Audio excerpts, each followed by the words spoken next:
We are now on the closing session, and we would like to thank very much Mr. Tarradellas for being here again with us in this closing session. And we have not so much time to review all of these such interesting ideas. We have learned a lot, but I have learned a lot from you all. And I'm very grateful because of the level of the lectures was really, really very, very high. We did a good job. And I think the University San Pablo CEU should be very, very proud of this conference, not because of the organizer. We did our best. And sorry, and we apologize if every detail is not so well done, but the success is your success.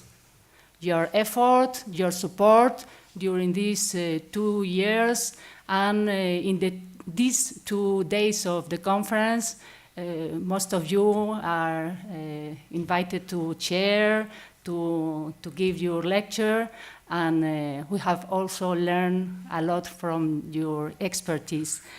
2 ideas, because we have not so much time, but I would like to remark some of my notes about these 2 days. The first day we have speak about the energy sector in the EU, and one of the main important questions I think is if tax on energy has to tax producers or consumers. If we need target tax relief, if the tax relief should be selective, if we want for effectiveness, we need to fix objective, we need governance, we need less flexibility to the states. In which way? High level of action. It's like a bullet, my intervention, as you know. The diagnosis. I think most of us agree on the legal context is incoherent, inconsistent, inefficiency. We use improperly legal concepts. We have analyzed, and Professor English was the panelist and expert of the General Block Exemption Regulation. We have analyzed the international context, COP21, climate change aims, concerns, horizontal politics.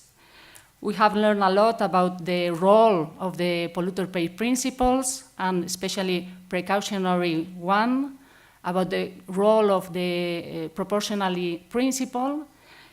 We have remarked special interest leading cases on these issues, like British aggregates. Also, we have talked about the difficulty of the balancing test in one side, environmental protection, and high level of protection, environmental protection, on the other side, the need to avoid the distortion on the internal market. We have speak also about the principle of effectiveness as such, as a principle. It's not a legal principle, the legal economic we don't know, we are discussing. Preussen Electra, Von de Colère, there are so many things interesting. ETS, how to combine with environmental taxes, with energy taxes, if we can speak about energy taxes and such, and not differentiated with harmonized one and non-harmonized one.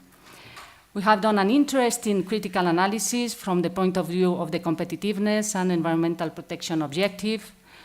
The last session was incredible with the comparative analysis law. We have the so clear, and thank you all for the effort to summarize in 10 minutes the perspective of the states, the perspective of Brazil and China, and thank you, most of you coming from so other continents. And I think we have learned a lot, and I just to say thank you very, very much for your support. And that's all from my side. Well, I just one sentence to say thank you very much to all of you. For the Institute for European Studies and the Center for Competition Policy, it has been a real pleasure to support and help Marta.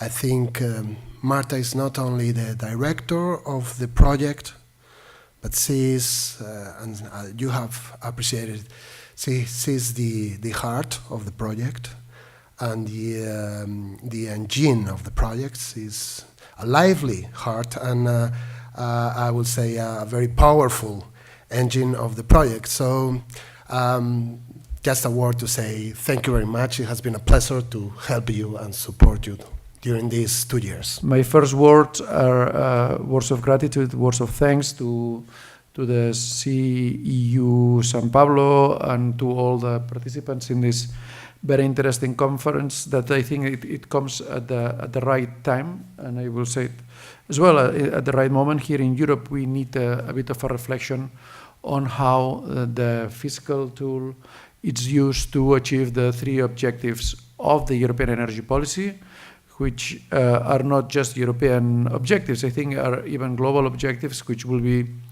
competitiveness of our economy, security of supply, security of energy supply, and sustainability from an environmental point of view. I think the whole world is facing the same problem. It's really, I'm sure that along the discussions, people coming from other parts of the world have probably given interesting ideas of how to address these problems from a different perspective, acknowledging that are common problems that we all have to face in this time. And we have to say that this comes in parallel with the measures that in Europe all have to take to face or to come out of the economic crisis that we are facing, and that has put under stress the public finances of all the administrations of the European Union. And putting in balance both things, achieving the objectives of European Union in the field of energy policy and also in our climate policy, together with keeping on balance on the public finance accounts, it's something that requires a lot of thought and a lot of reflection. And this is why we are looking forward to reading about the conclusions of your discussions. I think this conference was particularly important at this point in time, because at the end of the year, the European Commission is going to take a number of decisions on how Europe is going to work in the future, particularly in the electricity market. I mean, there is a reflection on the new design on the electricity market, and I am sure that your reflections could be very valuable in order to make proposals that could help to have an internal electricity market that is more competitive, more sustainable, and that improves our security of supply. So I'm not going to talk anymore, just to say thanks again, that I'm looking forward to hear of your conclusions, and hope that this is not going to be the last conference of this issue, but the first of a long series of conference on that. Thank you very much.